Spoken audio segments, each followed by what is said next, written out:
All right, you are Robert Isaiah Paradis. Yes, ma'am. And Mr. Paradis is on probation in cause numbers 16-24053, that one for prohibited weapon possession, 20-35328 for aggravated assault causing serious bodily injury, and 20-35329, also aggravated assault causing serious bodily injury. Was in court previously. Entered pleas of true to counts 1, 2, 3, and 6. I've received an updated pre-sentence report. Have you both had an opportunity to review that report? Yes, sir. Yes, sir. I guess I want to know, with regard to community service, obviously what has he done out of any of it, if any? Your Honor, in cause number 16-24053, he has completed 169 hours out of the originally assessed 300. Okay. Which leaves him with 131.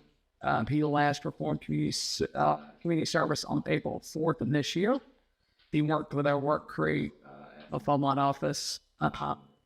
He has not performed anything at the community service in either of the other two cause numbers. Okay. Thank you.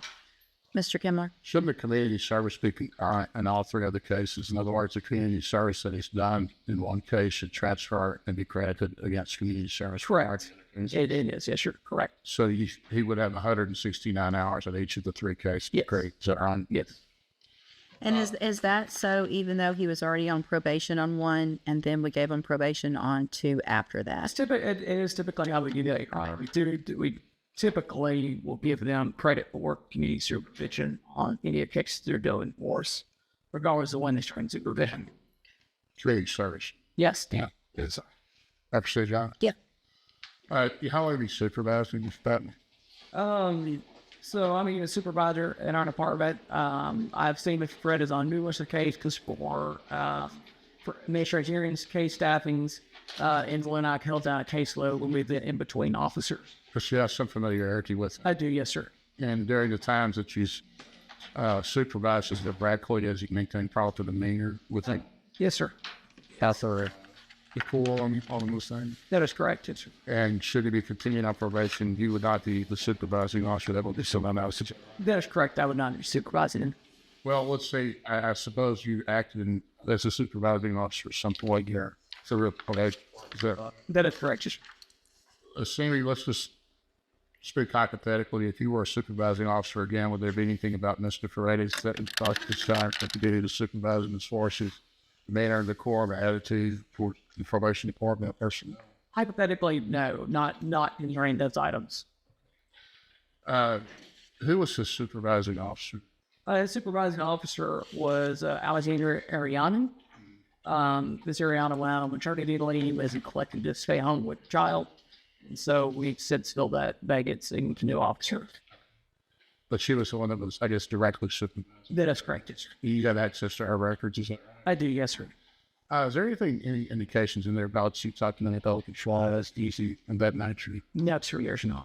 Not that go across. And nothing in the records that indicate that there's ever any kind of mental health assessment or mental health recommendation for Mr. Paradis, particularly not for schizophrenia, anything like that, but perhaps depression? Not that I've come across, no, sir.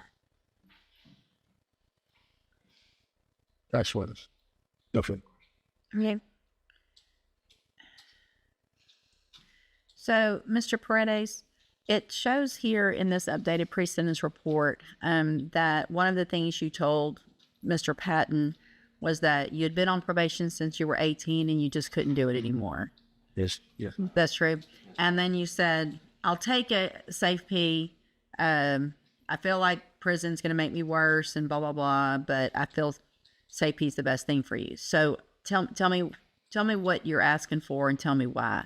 Well, at the time when I told him that I couldn't take probation, one of the times where I was just feeling real down and depressed, from everything that's going on in the past, being shot and stuff like that. I was shot in my neck, in my arm. So since then, I've been having real bad PTSD, real bad depression and bipolarness.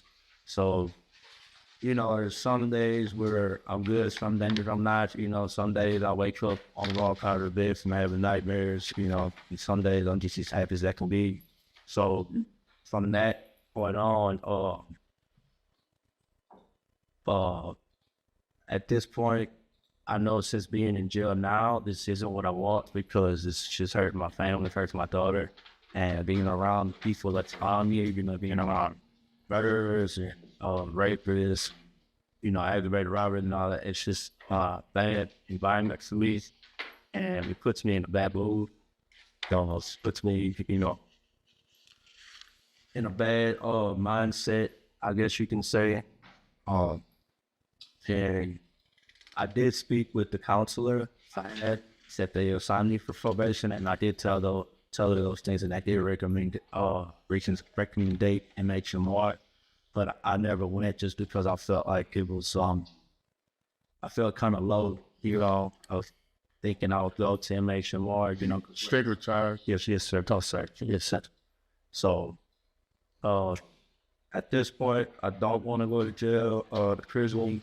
Feel like being in here, sitting in here, has helped me realize that my life is on the line and it isn't a game, it isn't a joke.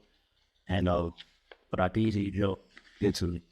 I was prescribed Zoloft the last time I was in here due to my PTSDs that I can't really slick it. I know I heard really bad things about it, but now I'm starting to realize maybe I should be on Zoloft just to control the urge of smoking weed and that kind of behavior. I could ask him a few questions, Sean. Sure. Wait, I'm sorry. best you can, raise your right hand. Do you swear from the testimony you're going to give in this hearing will be the truth, the whole truth, and nothing but the truth? It's not. Go ahead. Explain those facial tattoos to the judge. This tattoo right here is my daughter's birthday, 11/14/2017, and this is 9/16/22 is the day my cousin killed himself. He shot himself in the head. This was right after my uncle had passed of cancer, and my cousin who just passed away, his dad, my other uncle, had just passed due to cancer as well. That's why I turned myself in a week later after my water it came out. This tattoo on here is a heart and a music note. I got that for my ex-girlfriend, just being dumb at the time. No gang affiliation. No gang affiliating tattoos on me. And you did tie yourself in on the warrant. Yes, sir. I did tie myself in. How are you maintaining employment when you're out? I always held a job. Even if it's working out Waterbury. What was your last job? Shipley's Donuts was my last job to maintain, because I got laid off. I was carpenter for about a year and a half. Was the LNG plant? Yes, sir. LNG terminal? Sir. What were you out there, a carpenter? Yes, sir. Scaffold builder? We were doing woodwork, building decks and carports and lunch sits and the actions. And as far as being shot, that actually, I know the court, in looking at his criminal history, these are serious cases as far as the aggravated assault, serious bodily injury. You were actually shot during that interchange. Is that Yes, sir. by the other people? Yes, sir. And you had returned fire? Yes, sir. There. That's not I understand you, but it's not, I don't want the court to think. I could just look at it, and I'm not trying my understanding from the version and the pre-sentence report previously, and I didn't represent it. my recollection of it actually, because it's not good when I remember you. The fact that you were already on probation for a felony, and then you came in and you admitted that you went there to shoot. You went there to go shoot Christy, which is your child's mother, right? That's not true? No? So did you mean to go shoot the two girls that got shot, Alexis and Taylor? No, man. Who'd you mean to shoot? I didn't go there to shoot anybody. I think as he explained it to me, he was going there to meet sexual purposes, the two girls, and when he got there, he was set up in the parking lot, and then by other people there, people who were rotting, and in the course of that, there was a gunfight. But he wasn't going there to shoot anybody. All right, well, He was going there for an illegal purpose. that goes against everything that was said and everything that he agreed to back then, because That's correct. We were getting ready for trial on that case. Yes. He was the aggressor. He was the one who fired first. And had he been a better shot, Alexis or Taylor might have been killed. He was there to go kill Christy. I had I didn't represent him. Okay. All right. Anything else? She's lost. All right, Mr. Smith, argument. I would agree with the probation that I believe he's only asking for safety now simply because it's the only alternative he sees to prison. I don't think he's sincere about it. We have given him chance after chance after chance, and he has squandered, wasted, and even though he's a nice guy when he shows up, he does what he wants to do. That's evidenced by the jail reports that shows that they tell him to go back to his bunk and he just gets in the shower with his jumper on. And then when they write him up about it, then he says, man, fuck you. He has zero respect for authority or doing what's right, what he's supposed to do. I think prison time is appropriate in this case. The PTSD excuse is weak. He was the aggressor in the initial contact. And you can't claim that, well, I feel bad because I got shot by somebody who was defending two other women. I would have to defend time in this. Anything else, Mr. Kimler? Well, it's difficult for me to address the always with these incident reports without having the opportunity to cross-examine the person that made the allegations. So I would ask the court to consider the fact that that's not subject to those allegations aren't subject to the rigorous cross-examination. But I think that on Mr. Brady's behalf, struggling with depression is a serious matter. I know, and I respect Mr. Smith looking at this as a way somebody just volitionally and just deciding to be stubborn and self-centered and not complying. But depression's a serious problem. He has struggled with that. I think that's indicated throughout the living being history that we have. There is no offense allegations in this. These are administrative violations. Of course, those are important, especially reporting.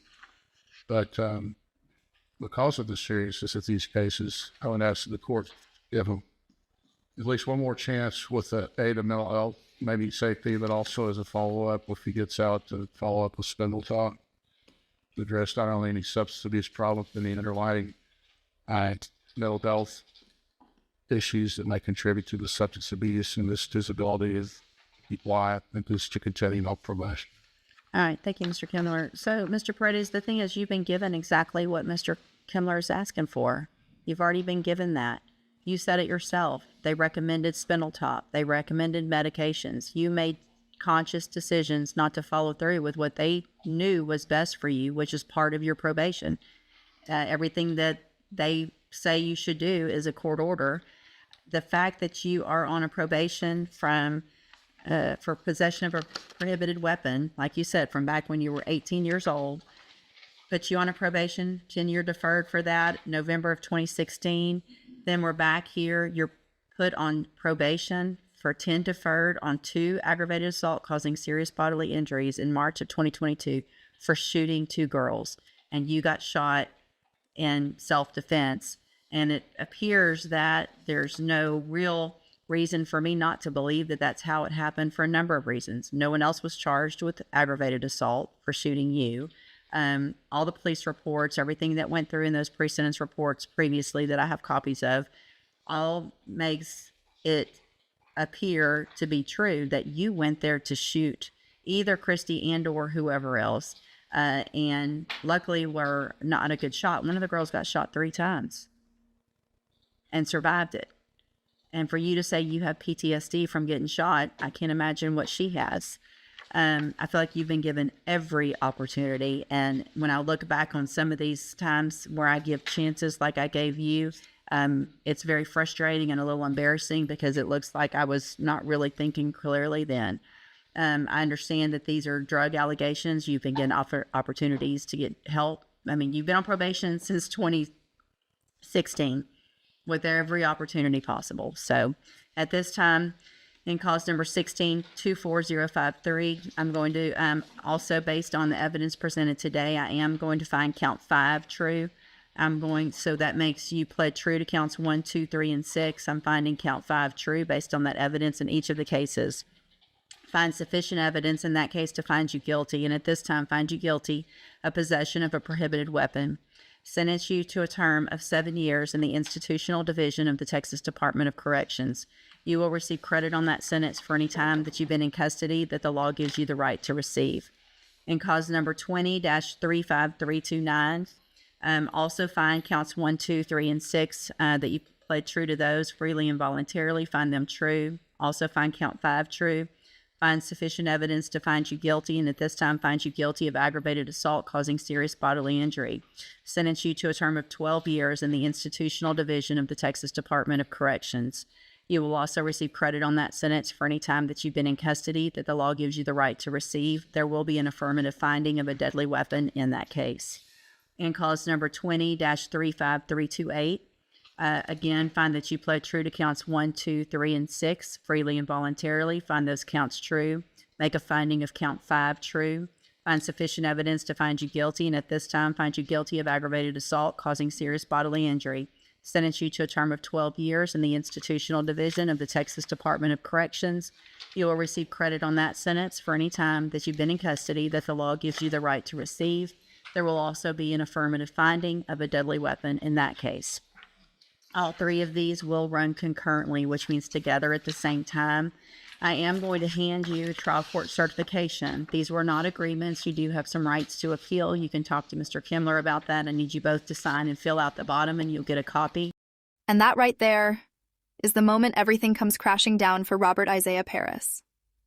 After nearly a decade on probation, multiple second chances, and every possible opportunity to turn his life around, the judge has finally had enough. Let's unpack what just happened. From the very start of this hearing, it was clear Judge West came prepared. She had the records, the history, and the patience, but also the authority to act. Robert had been on probation since he was just 18 years old. That means for nearly 10 years, his life has been under court supervision. For a mix of cases, from possessing a prohibited weapon to 2 separate counts of aggravated assault causing serious bodily injury. Now that's a lot to unpack, because probation isn't punishment, it's a chance to avoid it. It's the court saying, we believe you can change. But in Robert's case, that belief slowly eroded. Throughout the hearing, we saw the judge digging into details. Community service hours half done, reports missed, drug counseling avoided, and a long pattern of doing the bare minimum until the system finally pushed back. Robert tried to explain his mental state: depression, PTSD, emotional trauma from being shot. And to be fair, his story does carry real pain. He described waking up with nightmares, losing family members, and feeling trapped in a cycle he couldn't escape. But here's the hard truth. Trauma explains behavior. It doesn't excuse criminal responsibility. The prosecutor called it bluntly. He said Robert only wanted safe P, or rehab, because it was the last alternative to prison. That line hit hard. The tone was cold, direct, and brutal. He's had every chance. He's just run out of respect for authority. And you could feel the shift in the room when the judge agreed.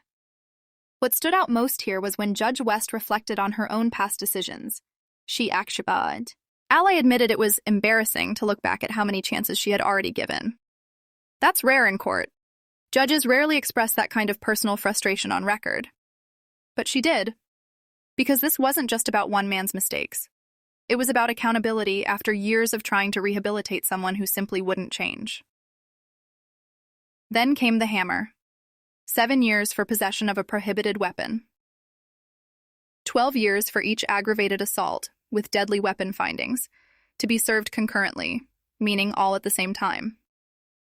12 years in the Texas Department of Corrections. That's not a small number. And it sends a message, not just to Robert, but to anyone watching who thinks probation is a free pass. It's not. It's an opportunity that comes with responsibility. And when that trust is broken again and again, the system eventually says, enough.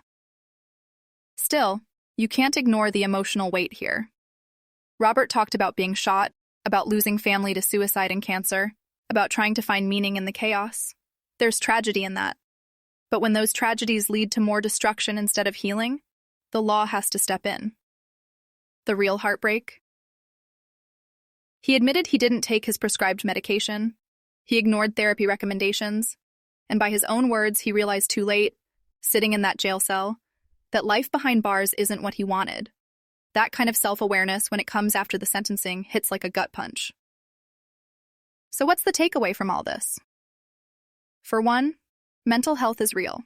Trauma is real. But ignoring help doesn't make it disappear. Courts want to rehabilitate, not just punish, but that process only works if the person on probation commits to it fully. 2. This hearing reminds us how thin the line is between freedom and confinement. One missed counseling session, one failed drug test, one skip-up, a report, and years of leniency can vanish overnight. And finally, this is a case about choices. Robert chose to test the limits of the system. The court chose to draw the line. So now, as those final words from Judge West echo, you've been given every opportunity. We're left wondering, could this story have ended differently? Could a few decisions made earlier have saved him from 12 years behind bars?